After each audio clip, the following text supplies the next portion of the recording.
It was really a phenomenon that we really haven't seen before or since. And it happened here on Long Island on a wet, miserable morning. The Roosevelt Field runway had turned to mud. But despite the muck and the mist, hundreds had gathered in the early morning hours of Friday, May 20th, 1927, to watch Charles Lindbergh attempt his nonstop flight to Paris, France. Spirit of St. Louis was designed just for this flight. The plane, heavily laden with fuel, bounced down the field and gradually became airborne, barely clearing telephone wires at the field's edge.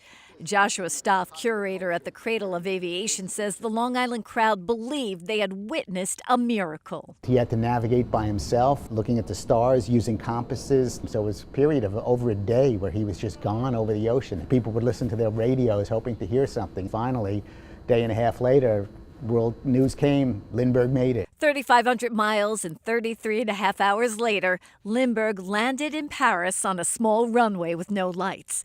Thousands of people were there to welcome him. It was really just a tremendous feat, not only of navigation, but endurance. After the flight, Lindbergh became the most popular person in the world, and everybody was cashing in on it. People made souvenirs and clothing and hats and models and toys and buttons. This monument, tucked behind the Source Mall in Westbury, marks the spot where Lindbergh's plane finally left the ground and soared into history. There's very few places in history you could look where one person changed the world. Danielle Campbell, News 12, Long Island.